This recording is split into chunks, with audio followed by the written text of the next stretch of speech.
Odysseus is cloning is not real. So a movie about magic cannot include cloning as the big twist. First of all, cloning is real. That's where you draw the line? Dolly Wait a minute. sheep. I don't understand. And like 10,000 black hats show up or cats show up on the side of a hill. No, it's a movie about magic. Make it sleight of hand or make it like the It's a movie Christian about Bale. magic. Don't include any magic. Welcome to Bley's Arcade. A hey, a holler, a ring around the collar. Everybody hates that I start the show this way, but I'm still doing it. Welcome to Bley's Arcade, everybody. My name is Aaron Bleyaert. They call me Bley. With me, as always, Andrew Gruss. What's up, dude? Good, man. I'm good. I got to look at how many episodes in we are and see how many times you've done that, a hey and a holler. Every time. I'll get us a count. Every time. What do you mean, how many Numbers times? don't go that high. And also with us, he's back, Eduardo Perez. Back. What's up, gentlemen? That's right. The peanut butter to our jelly. Or should I say the bread to our peanut butter and jelly? Because you hold this thing together. Oh, that's very kind. You hold this thing together. And very quickly, you were not here for our Rage Takes episode. No. Do you have any thoughts on Rage Takes other than Gruss saying animated films or cartoons is a crime against humanity? I do have some thoughts. I'm happy to be back, I think. Okay. It's my first thought. Guess there's not going to be any bread on this sandwich this week. You know, the amount of times I had to start and stop that episode just to calm myself down was surprising. You were as upset about the Fast and Furious as I was. I was upset about that for you. Wait, that is a great... Come on. I was upset for you because I know a massive troll job when I see one. And that was Bley in peak troll form. Like, the rage bait. That was insane. I actually thought, Gruss, you didn't have that many rage-inducing takes. More of my rage came from you, Bley. For that episode, and that's a change. Usually, rage takes are also known as Gruss takes. My opinions are just rage-inducing. But for that episode, I thought you held it down. No, a great job with that episode. The fact that you had a problem with bulletproof suits.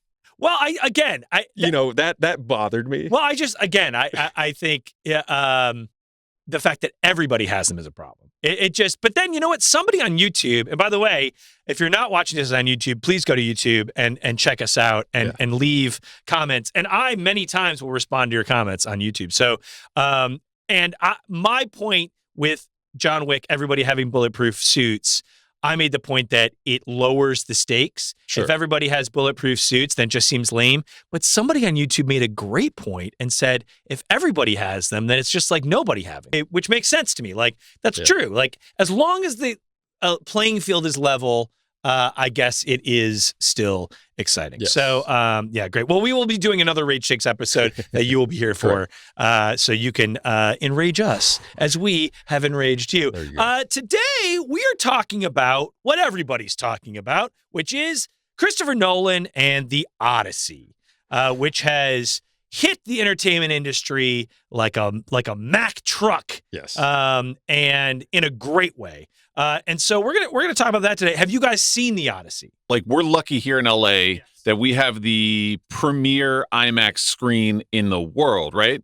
And it's at the Universal City Walk. So it's sold out in August, but I have marked it as that and Spider-Man as the two movies that I have to see for the next few months. So I will be seeing it in the coming weeks, but I need to see it at that IMAX screen. I would agree with that. I did watch the film. I was unable to get tickets to the true IMAX viewing. There was no way in hell that I was going to wait to watch this film. So I just decided I'm watching it on regular IMAX. Great. And then I'll go back again and watch it in 70 millimeter. Great. Yes. Shot, I think, and that's the right call. I think also, Gruss, I absolutely agree with your opinion that you need to see it in IMAX. And if you can see it in IMAX, see it in IMAX. Yeah. I got to see it in IMAX. This is a very generous, nice thing. But Jeff Keighley, who's the host of the Game Awards, him and I are friends. And his dad, the film is dedicated to his father, David Keighley, who is the chief quality officer for IMAX for like 25 years. He was friends with Nolan. He like hand-checked every frame of every IMAX thing that Nolan has ever shot. Wow.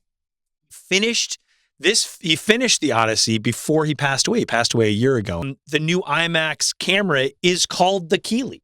Oh, that's cool. After David Keeley. And it's really cool that the Odyssey is dedicated to his memory. And so Jeff had a screening for a lot of video game people, and I was lucky enough to be invited, as was, by the way, and I was freaking out, Neil Druckmann, who created The Last of Us. I got to meet him afterwards, which was really cool. And I talked to my friend Troy Baker, who's a big video game voiceover artist and a fantastic actor. But and so I got to see it at City Walk. And again, this is incredibly cool. But and again, living in Los Angeles, we do get the benefit of the fact that movies are made here, and they have at City Walk the real Trojan horse outside at City Walk that they used in the film. So that was incredibly cool. Seeing costumes and things in theaters here and at City Walk is really cool. So, but yeah, we were discussing the Odyssey today, and there's been a lot of talk online about the Odyssey. And a lot of different people are angry about it, are excited about it. And I just want to kind of start off by Eduardo, you and I talk about the film and what we thought. So what did you think? I loved it. Yeah, me too. Absolutely loved it. I think we've talked about it a few times leading up on this show, leading up to its release. I was very excited for it. Me too. It's not a stretch to say Nolan's one of my favorite directors. I think he's a lot. I talked about what Memento means to me, et cetera, et cetera. And later in this program, we're going to be ranking our favorite Christopher Nolan. Yes, exactly. Yeah. So all that to say, the bar was already high before going in. Yes. And I feel like he cleared it. I agree. So, yeah, those were my initial takeaways. I 100% agree. I absolutely loved it. I have never read the Odyssey. In school, I was supposed to, and I never did. Obviously, in pop culture, you kind of remember, oh, right, there's a Cyclops, there's a whirlpool, there's, Sirens. Trojan Horse. Yeah, Trojan Horse. You kind of, I knew kind of the big notes, but it is really funny. I am absolutely anti watching trailers, and I try to go into things blind as much as I can. I went into Obsession completely blind, and it blew me away. And so when the trailer would come on, I would just put my fingers in my ears and go, name, name, name, name, name. And my friends are like, oh, you don't want to spoil a 2,800-year-old movie or story. And I was like, oh, don't tell me, But I managed to not see a trailer. I managed to barely see any posters. So, and going in, I was like, oh, right, there's a Cyclops or whatever. And I was absolutely blown away. I think it is as good as everybody says. I walked out of that thinking two things. First of all, it's almost 3 hours. It felt like 30 minutes to me. Yeah, you're right. I mean, it was like, it absolutely rips. It flies. Second thing I thought was, we are so lucky to be seeing this in the theater because there are so many classic movies that you just don't get to see anymore. Because the performances in this film were incredible. Yes, I agree. So yeah, that. I was just like, wow, he did it again. He manages to get these performances out of actors that we already love. Yes. And still give us something new, some more nuance that it's like, wow.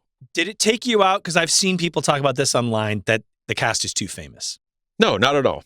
I was worried about that. It did not take me not out. At all. But I did have a concern about that. I was like, so many people are famous in this movie. Yeah. But I agree. I think Nolan, and I wish I knew the person who casts his movies, but they are fantastic. And I do love talking about casting.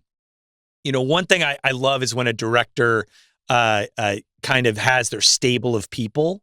And, Paul Thomas Anderson has this, and Nolan has this for sure. And it was a really cool, Easter egg. I don't think it was meant to be, but it was really neat seeing, familiar faces who are not as famous in the cast. Yeah. And, if you've seen Tenet, Gruss, have you seen Tenet? I have. So, the guy in the very beginning when he's torturing John David Washington, he's like, oh, we have to wind the clock back. And he's pulling his teeth out. That guy is one of the soldiers. Okay. which is cool. Yeah. The Asian guy in the beginning of Tenet who has to put on the other guy's clothes and run out, that guy is in the Odyssey. And so I love that. I was like, oh yeah, that guy. Travis Scott being in this film did not take me out at all. Did not take me out. Yeah, I completely agree. And I love that he was cast as a bard. Right. Because Nolan was like, well, musicians are our modern day bards. And to answer your question, sorry, real quick, John Papsidera is the longtime casting director collaborator. Deserves a lot of credit because I think casting a casting really is the unsung brilliance of many of these films. Well, I would just look at a movie like The Departed, which also was cast with just the most famous people. Yes. And because you had such trust in a director like Scorsese, it works. And you have that with Nolan. Yes. And I'd also say for this movie, as someone who hasn't seen it yet, but is really looking forward to it, it is this perfect storm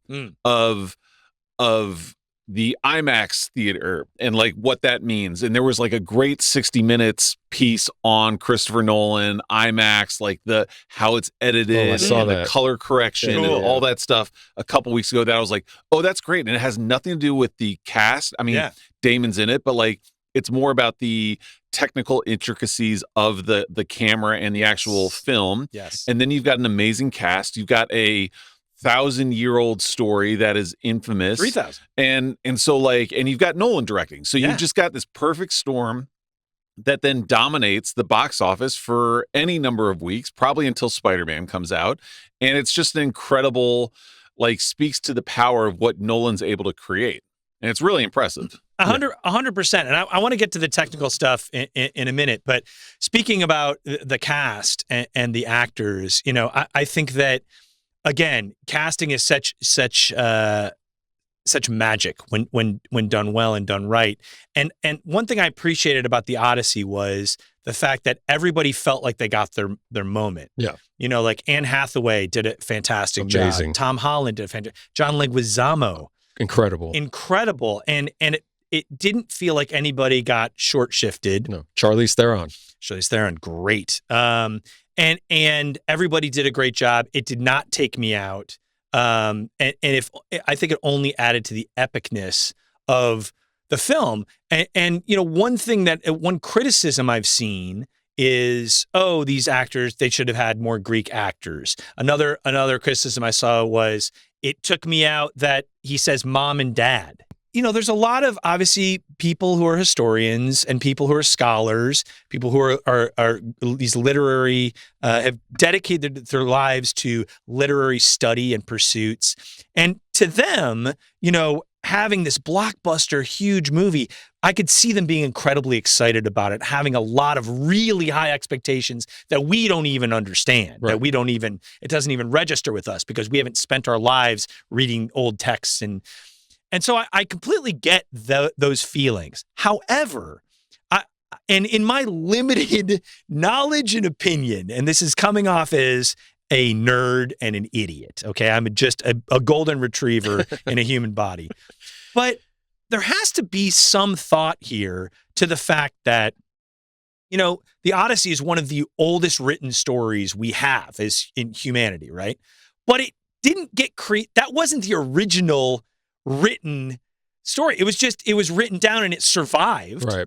But it before then was spoken and told for hundreds, maybe thousands of years before that. So, and you have to think that story has changed absolutely every single time it's been told or written. Yeah. And so what is the problem? It's like the Bible. Right. What is the problem with Nolan doing his modern take on the Odyssey?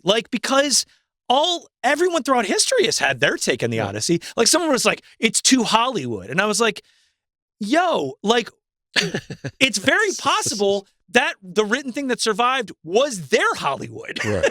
And somebody before them was like, I don't like this take of the Odyssey. So it's like, I think the greatest stories at their core remain the same, but if they're not being updated and changed for the times they're in, then they will die. Yeah, I also think that's just a separate discussion to be had. It's a separate discussion. Because for what it was, which included Hollywood actors of our time. Of course. he executed. And it's not a documentary, I guess is my point. Like it's again, like it is a fictional story. Right. There was never a Cyclops, so it's like what? You can have an opinion for sure, but I would like to see it's a bummer that, and I know the internet speaks in absolutes, right. and social media only gives us the most divisive takes.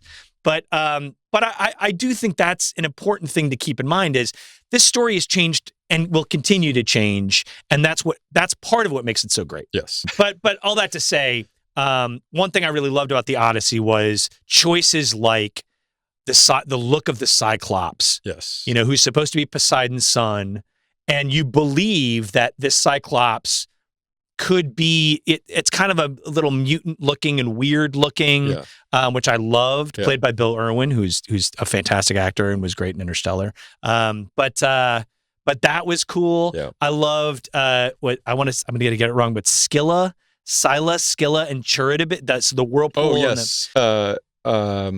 Circe.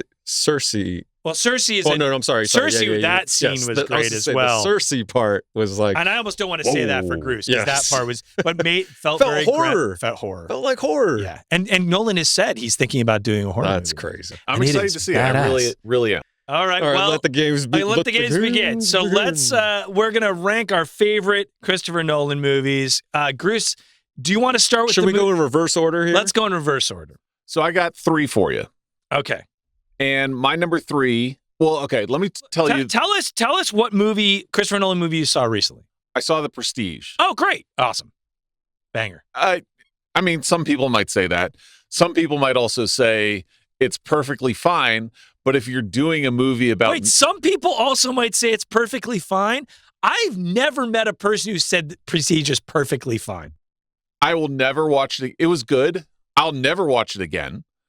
There was nothing inherently special that puts it anywhere close to my top 3 Nolan movies. Now, I will have the caveat that my wife and I watched it, and I didn't get it at the start once it ended. And my wife goes, "Well, you just like dumb movies." And I was like, "Well, that's the most hurtful thing you've ever said to me." Shout out to Gruss's wife. But she's a keeper. She's you, on the other hand. Maybe not a keeper. You need to keep people around you who speak truth to you and don't gas you up. It ended, and I was like, so I don't get it. Okay, so I have some questions for you. This is a very rage-inducing take. I have some questions for you. My first question is, what possessed you to watch it? I've heard amazing things about it. Okay. Yep. And second question, going in, did you know anything about it? I knew that somewhere there was a brother or twin involved. Okay. I didn't know the specifics, but so you knew the spoiler of the movie. Yeah, wow. Well, that's not the spoiler. The spoiler of the movie is it's a movie about magic, but then it is. If it's a movie about magic, which is it's sleight of hand, tricking reality, right? Yes. Cloning is not reality. Oh boy. So that Batman doesn't exist, God. right? Yes. He could. Odysseus exists. Odysseus By the way, is cloning is not real. So a movie about magic cannot include cloning as the big twist. First of all, cloning is real. That's where you draw the line? Wait a minute. I don't understand. And like 10,000 black hats show up or cats show up on the side of a hill. No. It's a movie about magic. Make it sleight of hand or make it like It's a movie Christian about Bale. magic. Don't include any magic. It's not, first of all, it is not a movie about magic. That is the entire premise. It's of a the movie about obsession. Yes. It is not a movie about magic. Magic is the tool that he used to tell this story about so many things. Let me just say it's my number 1 film. So my number 1 Christopher Nolan film. Yes. Oh, I should have known that. And so I'm relieved that it's not in your top 3 because this just verifies that it's probably his best film. This is just confirmation for me. First of all, let me ask you a question. Okay. Dueling magicians, right? Would you want a movie about dueling magicians? Yes. Okay. So that we're fine with that. Are you fine with a movie about revenge? I'm there with you. Okay, great. is the cloning, if there wasn't cloning, would you still like the movie? I didn't realize it was cloning when it was over. My wife had to. What the fuck did you think was the end? I was confused. I was like, wait, what's going on? What? It ended, and she was like, no, you see those tanks? Yes. Those are clones. Yes. I was like, oh, so it's actually, the cloning's real. But cloning's not real. You got Magic hung is up real. on cloning. I forgot. When you watch... I forgot you only watch documentaries. No, he watches all these Marvel films as well. Yeah, exactly. Like, where do you draw the line with their where do you draw the line? consistencies? That's a what great I question. want to know. Where do you draw the line? Where do you draw your line? The idea of The Prestige is that it takes place in our world, where like real world. But so is the Avengers. No, that's a different world. That is a completely different world. That is not Earth. The Prestige is Earth. Cloning doesn't exist, and it's a movie about magic. Magic is supposed to be real. I think, you know what I think? And back me up with this, Eduardo. I think you're angry because you were too stupid to understand The Prestige. Yes. Ding, ding, ding. I don't want to be mean. Don't blame so The I don't want to be Prestige, mean, so I dude. won't say that. Don't I just think My wife said it. She said I only like dumb movies.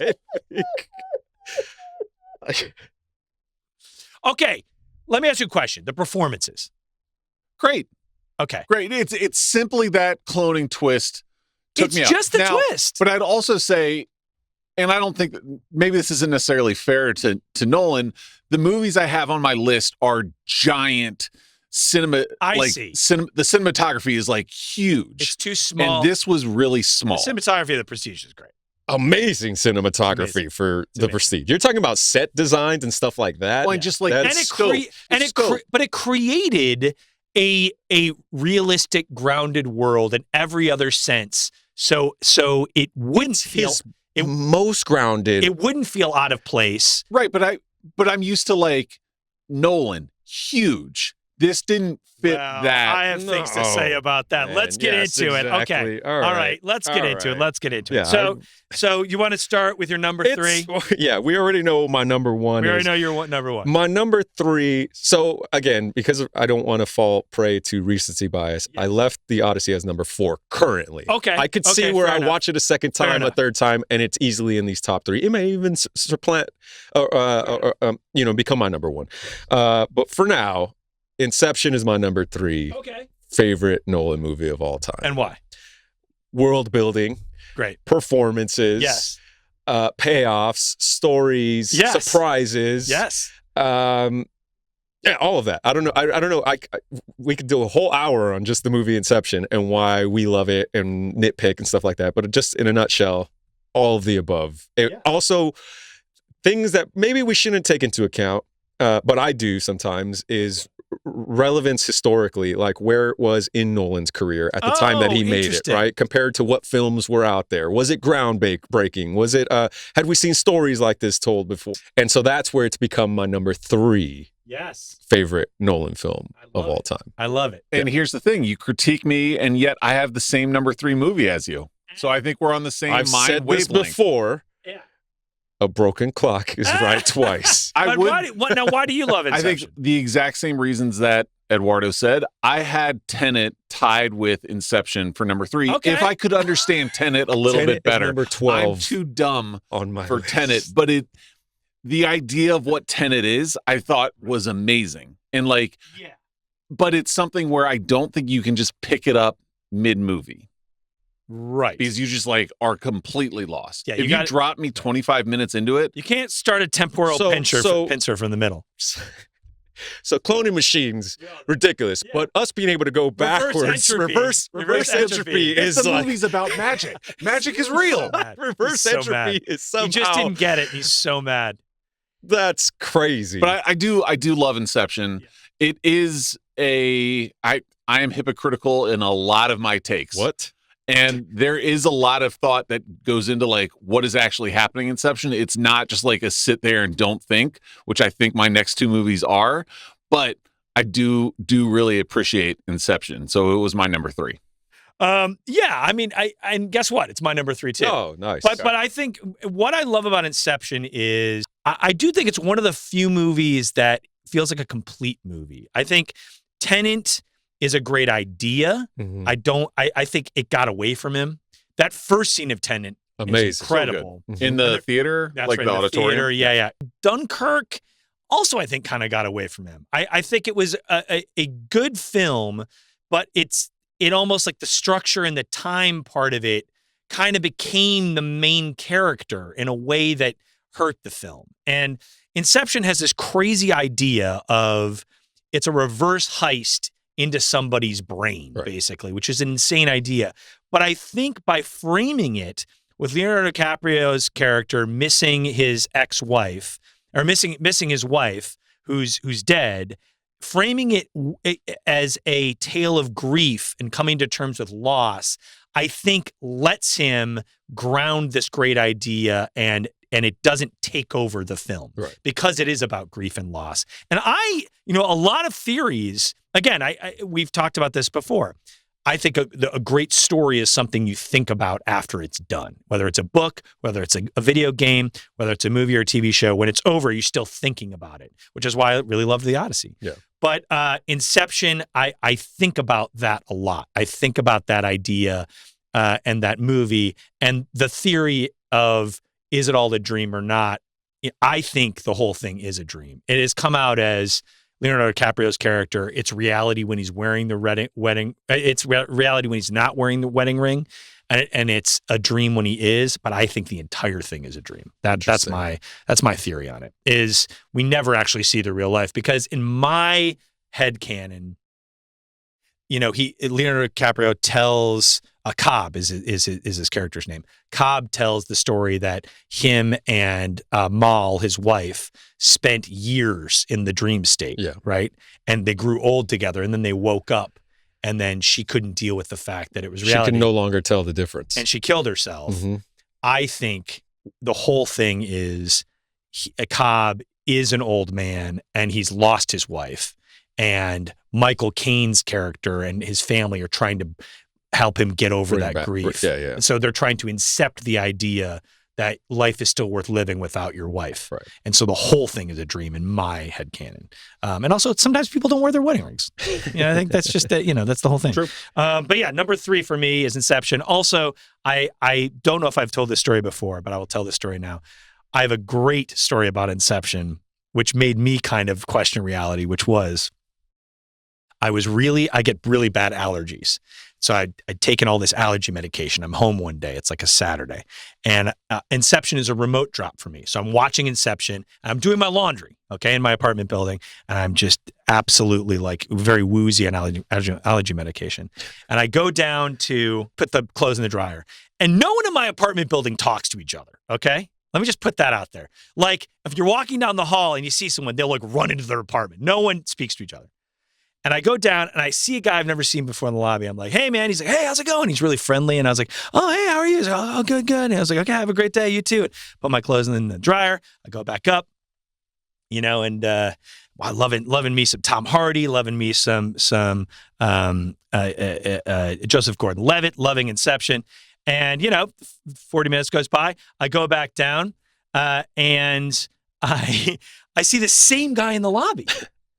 And he's like, hey, what's up? And I was like, oh, we got to stop meeting like this. He's like, yeah, definitely, man. And I was like, okay, cool. Hey, have a good one. I'm like, all right. And I get my clothes. I go back up and I'm watching Inception. I'm like, oh, man, God, I feel like that guy, he was talking to me like he knew me. Like we were friends. And I was like, more than we had just seen each other a couple of times. And I was like, do I know this guy? God, have I met this guy before? And I start to kind of think like, damn, like, I think am I supposed to know? Like, whatever. And I'm watching Inception, and all of a sudden, the scene comes on where they're talking about how they have to take some special medicine to go very deep, to go into the very deep dream state. And it's that guy. His name's Dilip Rao. He lives in my building, and he's in Inception. That's amazing. I mean, I want like closed caption television of your interaction, because I'm imagining like Trank Dart old school. That's what's actually happening. And you're just wandering around. You're funny, man. Yeah, I think you were dreaming the entire time. Is my theory. Dude, let me tell you, I almost had a panic attack because I was like, did I even see this guy downstairs? I'm so high on allergy medication. You could have taken security camera footage and it's just me it's like Ed Norton in Fight Club. I'm just talking to an empty room. Yeah. I swear, and I've seen him since then. He's really great. But dude, seriously, blood was like coming out of my ears. Wow. It was insane. Isn't that so funny? That's what crazy. a weird LA story, but it was great. I mean, we've been doing the show for a year and a half, 2 years, whatever. Is this the first time we all had a movie like ranked in the same spot in all the By different accident. rankings? Yes, by accident. Yeah, we didn't talk about this beforehand. Broken clock. Yeah, Right choice. that's Wow. right. Okay. That's right. To quote Eduardo Perez. Yeah. And number three for me is Inception. Eduardo, number two, Christopher Nolan movie. Number two for me. Again, this isn't me judging everything as like a film and what the populist decision is. Because I already put, as you know, number one, The Prestige. And that might not be everybody's number one, apparently. It's not mine. Number two, though, is The Dark Knight. Wow. It's got to be. And again, it's a little more personal. I remember, talk about memories. It coming out, I watched that at the Universal IMAX that we referenced earlier in this episode. I watched it when it came out. That July of 2008. Yep. Wow, damn. That same summer, after watching that film, it was incredible. I don't need to wax on about what makes that movie great. That same summer, I was going to Lollapalooza in Chicago.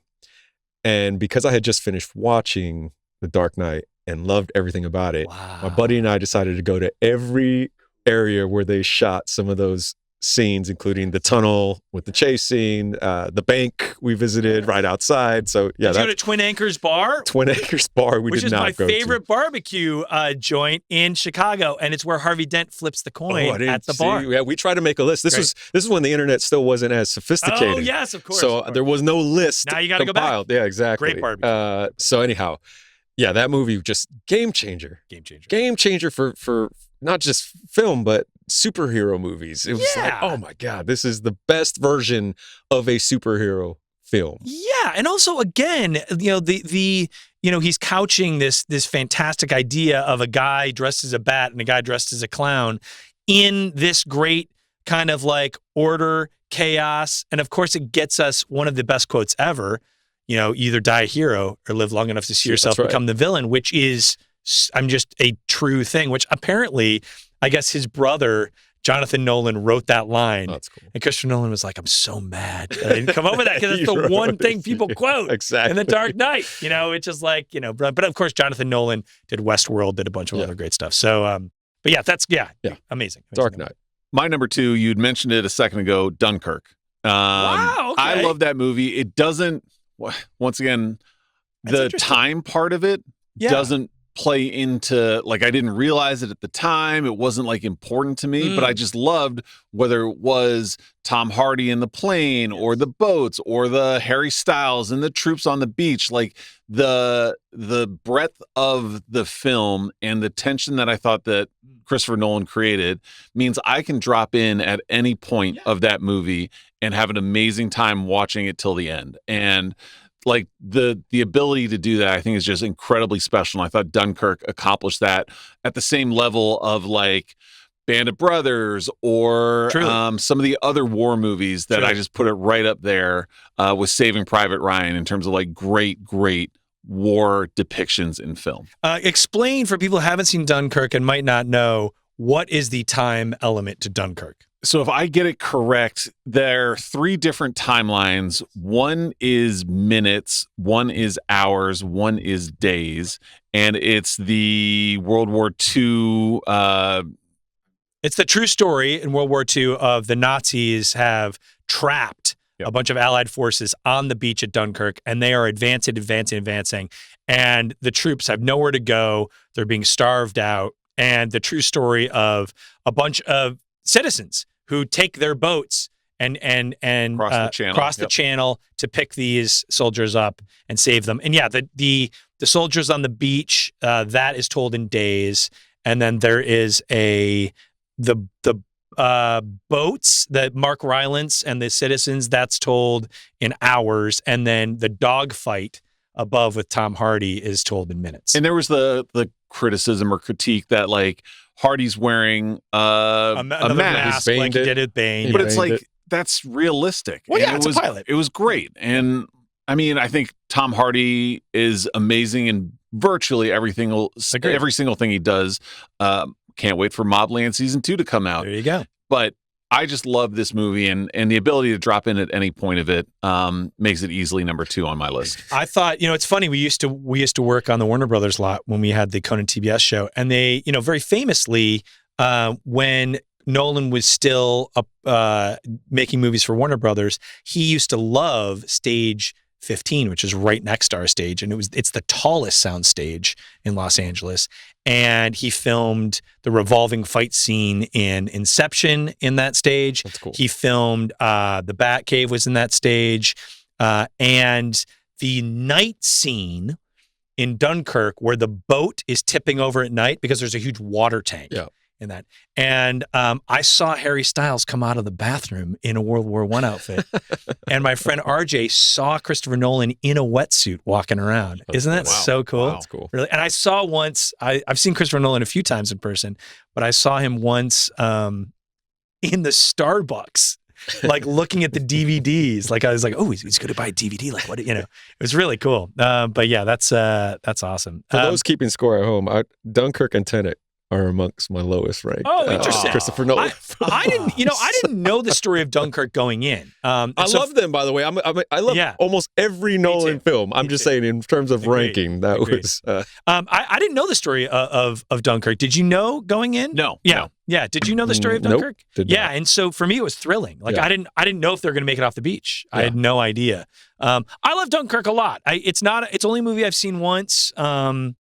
But yeah, I thought it was fantastic. I'm just not generally a huge war movies guy. I mean, like, Thin Red Line is great. I love them. So yeah. I mean, Band of Brothers is great. They're really great. But for me, I think I just don't really respond to that kind of a movie. I thought it was done really well. But my number 2, one of my favorite things, we talk about this a lot. One of my favorite things ever is a simple idea done well.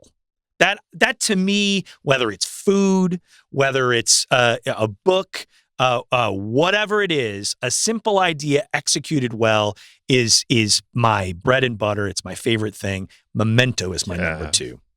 We've talked about this before, but mysteries can be very difficult because you want to give the audience enough information to kind of understand what's going on, but not too much so they don't get ahead of you. I never would have ever figured out the end of Memento, and it just keeps you going because it's giving you little moments at a time. Yes. And I thought it was absolutely thrilling and just really brilliant and really smart. I've referred to this film before as my film awakening. That's exactly what it was. It might be for I me too. didn't realize stories could be told in that particular way. Up until that point, again, referencing when it came out and how different it was. Yeah. Up until that point, Tarantino was probably the version of like, oh wow, he's telling different stories, or shooting films that are just different than everything else that we see.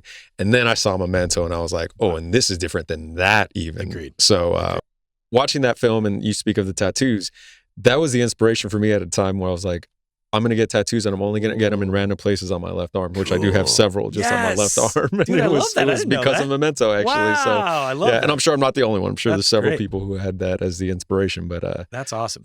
Yeah, I became very obsessed with Memento, and it's actually based on a short story that his brother Jonathan Nolan wrote, and it's basically this guy who wakes up in this room, and it just on the ceiling there's a sign that just says "Get out now." Yeah. They're trying to and so it's about this guy, and yeah, it's really, really cool. So it's very thrilling and a really great companion to Memento. So yeah, Memento, my number 2. Good pick. Yes, sir. I didn't know that about your tattoos. That's so cool. Yeah, That's awesome, man. All right, you're number 1. Well, I've already said it. You know what it is. Cover The your ears, Prestige. Gruss, I guess. But it is The Prestige. I don't know how else to sell. You're a fan Love of the film. Prestige. I know it's not your number 1. Absolutely love it. But I'll just say, every time I watch it, I love it more. It's great.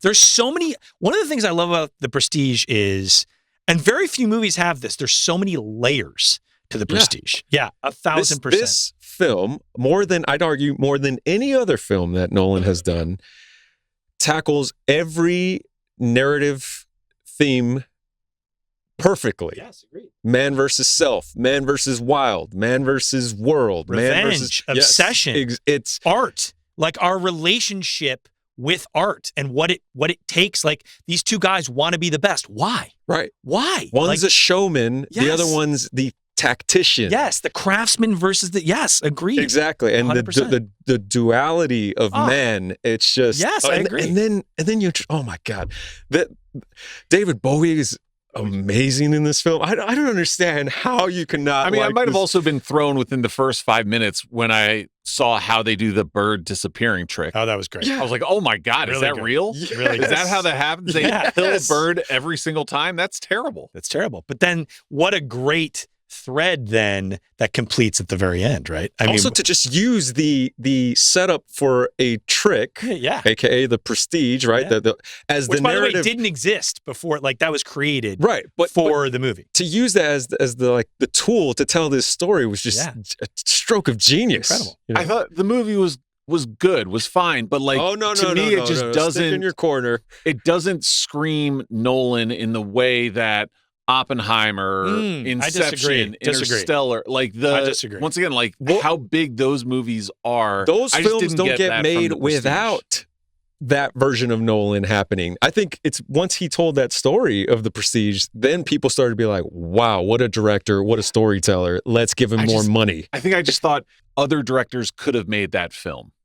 I disagree because I would actually push back on your point, because it also touches upon all the themes that we've talked about today. Like, think about Inception, obsession. Yeah. You're like what does it take, like, to be the best? What does it take? You know, like, and revenge. I mean, oh my God, you want to talk about revenge? Let's talk about The Dark Knight. I mean, that stuff. And also, like, you know, when you're talking about you live, you know, you either die a hero or live long enough to see yourself become the villain. That's exactly what happens. That's exactly what happens. And so, yeah, and making something as fantastical as teleportation, which is really what it is. It's not cloning. It's teleportation.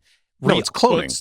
Well, no, it's teleporting. It just makes consciousness is being teleported. It just makes another version of yourself. But it is, the whole point is, it's the teleported man, right? Right. That's what he's trying to do. And that's what Tesla gives him, is an ability to teleport. It just creates the copy. But all that to say, I mean, when you're talking about epicness, you're talking about cinematography, think about the field of light bulbs. Think about, you know, there's so many iconic scenes from the Prestige.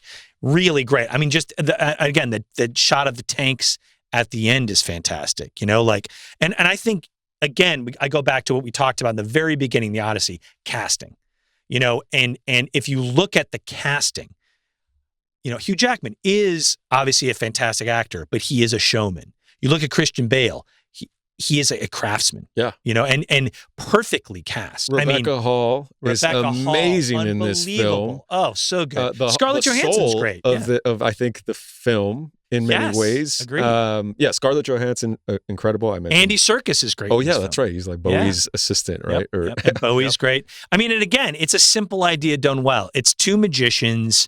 It is people. It is two people in the same wanting to be the best, and that's what it is. And also, I have to say, like, and at what cost? That's the biggest. I mean, man, when he takes his finger off, I was like, holy shit. And the reveal is great. Also, I will say, like, I think about little moments. I think about, you know, when Bale is in prison and he's doing the ball trick. Yes. And he drops the ball. You know, he's going to do a trick for the other prisoners, right? And he kind of drops the ball. And the guard comes over and makes fun of him and hits him or whatever. And then he stands up and walks away. And the guard is the one chained. I mean, that's so smooth, dude. Like, there's just so many great moments. I can't believe you're so great. like, I don't like this movie. I mean, I liked it. It's good, but it doesn't scream Nolan in the way, because you're judging them based off of because you never saw this movie. That's the problem. Yeah. Had you watched this movie before also, watching any of those other movies? But like, have you seen Insomnia? Have you seen Following? You know, like, that Following is his first movie he ever did, which is basically a throwback to like a crime, you know, like a Billy Wilder. Insomnia is underrated, actually. Insomnia, I need to see it again. I do love the moment where Al Pacino, it's so bright in his room, he can't sleep, sleep. And then somebody comes and turns on the lights. It's like, oh yeah, no, this is, you know, I thought that was interesting. And that, I mean, you guys are 100% right that my knowledge of Nolan is more of these giant movies, and so seeing Prestige at the back end of like the Nolan movies doesn't hit the Yeah, same you're gonna way. be like, I'm not impressed. I think that, and I agree with you, Eduardo. If you watched it again without the same expectation, I think you would see it for the brilliance. Well, of and I it. touched on rewatching, why I love it so much that much more every time I watch is because it was hiding in plain sight. And that's the trick. It's like, wow, it wasn't even like you were trying to fool me. It was all there. I just couldn't see it. Yeah, agreed. I think for me, why it's not number one is such a petty reason. It is and it's purely my dumb brain. It is the fact that I clocked Christian Bale, and I was like, and I just couldn't let that go during the movie. Oh, you mean as the first twin? time? And I was just like, what's happening? What's happening? Here. And there's no other way to tell that story. Right. And I don't blame the movie at all. I think it's brilliant, but just for me personally, that's why it's not my number one. I see. But absolutely fantastic film. It's funny. I also read the book. It's based on a book. The book's not good, and really great. Like Nolan's adaptation is really great because the book, The Prestige, is just a journal. It's basically a nested narrative of a journalist you're reading about these two magicians going back and forth, and it doesn't even compare. I almost put The Odyssey as my number 3 instead of Inception. Interesting. And the pattern that I saw was like, oh, my top 3 are all films that were adapted on something else and not original Chris Nolan. So interesting. I don't know what that says about me, but I just think he does a really good job of taking maybe one simple story that somebody else has written and turning that into an epic. Yeah, he's a filmmaker. Yeah. And by the way, it is hard to adapt stuff. Sometimes it can be more difficult because of expectations. And look at The Dark Knight. So many expectations with Batman, and he exceeded them. So, all right, Gruss, you're number one. My number one, kind of like Eduardo said, I know exactly where I was in the summer of 2008. I just finished a shift over at Fox Sports Radio, walked across to the Sherman Oaks Regal Theater, and saw The Dark Knight. Yeah. And so that's my number one, Dark Knight. Great. I can't complain. It's incredible. Okay, that's good. It's incredible. Yeah, it's absolutely. You've been redeemed. And here we go. So many. Unbelievable. It's always funny to me when you have you see something and then it's emulated later in other media, and now you will never see a comic book Joker without the Glasgow smile. Right. And so and I think that speaks volumes and just so great. So then you're number one. My number one, and look, I have to say, could be recency bias. It's The Odyssey for me. Wow, okay. And it's The Odyssey because talking about all of Nolan's films today, his filmography, and a lot of the themes that he brings to the table, a lot of the performances he gets out of people, his technical ability as a filmmaker, it all comes together for me with The Odyssey. And I remember seeing Oppenheimer, and that bomb sequence is absolutely incredible. Cillian Murphy's unbelievable. Everyone is great in that movie. Emily Blunt is unreal in that movie. And this idea that Oppenheimer, the ramifications of what he did haunt him, right? And, he helped create this atomic bomb, which then changed the world and changed humanity and changed how we operate, our relationships between nation states and this stuff. I didn't think he quite landed that plane because in the very first scene of Oppenheimer, you have Oppenheimer talking to Einstein, right? And you see it through Robert Downey Jr.'s eyes. And they're discussing something, and then Oppenheimer leaves and he walks past Robert Downey Jr.'s character. And Robert Downey Jr., the villain of the story, thinks that it's about him. Right. And he's like, and that kind of starts him on his quest. I'm going to get Oppenheimer and I'm going to drag him before all these committees and stuff. And then Oppenheimer ends with that same conversation with Oppenheimer and Einstein, but now through Oppenheimer's eyes. And they're discussing, he's like, have I destroyed humanity? Have I ruined the world? And he's looking at these raindrops and looking how the ripples affect each other and thinking, oh my God, this is what I've done. All the ripples of my actions are going to last forever. It has nothing to do with Robert Downey Jr.'s character. I liked that. Those two moments were just so far apart from me. And I saw what he was trying to do, and I appreciated what Nolan was trying to do in terms of having that theme of being haunted by your actions. Oh my God, what have I done? And I thought the Odyssey did that perfectly. Yeah, going against Zeus's law. Going against Zeus's law, this idea of hospitality, that a neighbor, a stranger might be a god in disguise. So you must treat them as you would, the golden rule, basically. Right. And he breaks that with the Trojan horse. Here's a gift, and it's a gift that's going to kill a lot of your people. As a war tactic. Yeah. And that haunts him. And he is a man who is haunted. I thought that idea was so well done in the Odyssey and really just closed the circle and completed the loop, right? In a way that Oppenheimer tried to do, And again, other themes like either die a hero or live long enough to see yourself become the villain, and all these other things that Nolan has been doing his whole career, playing with time, how in the very opening shots when Travis Scott is banging on the table, you see the head of a statue and you don't understand what that is till much later. Right. All of these techniques and themes and ideas and filmmaking technical prowess came together for me with the Odyssey. I would argue you're making a compelling case for me ranking the Odyssey. Now I'm like, I want to watch it again today. I do need to see it again because it could be recency bias. But I would argue that by Gruss's logic of things being grounded in reality, then Oppenheimer should be your favorite Nolan film because everything was real in that film, based off of real events, real consequences, no gimmicks, no nothing.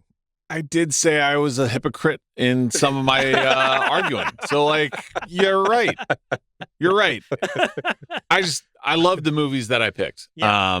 And once again, The Prestige isn't a bad movie. No. It's just, I don't know that I'm going to watch it again after you guys have said it's an important rewatch. Yeah. But, man, you can give me Dunkirk, you can give me Inception, you can give me The Dark Knight, and those I know I'm going to have a great time. Yeah, look, and I have to say, I think talking about Christopher Nolan and all of his movies, I mean, looking at his filmography, I love and appreciate the fact he takes huge swings. He does stuff practically, flipping the truck over in The Dark Knight. Unbelievable they did that. Blowing up the hospital. I love the fact he takes on different things. It's so cool he did a take of the Odyssey. That's cool. Right. It's also really cool he did a take on Batman. It's also cool he did a take on Dunkirk. It's also cool, he did a take on a guy who doesn't have a memory. I mean, he is not afraid to go in all these different areas. I'm really excited to see what he does next. And I think he's such an advocate for film. Yeah, he took on space. We didn't. Oh my God, we didn't even talk about Interstellar, dude. Holy shit! I mean, I really appreciate his swings. I love what he's done for film. I love he's inspiring a new generation of filmmakers to work practically, and I love that he loves film. Yeah. It's so cool to see somebody passionate about film. So thank you all for listening. Please go see The Odyssey if you can in IMAX. It absolutely rips.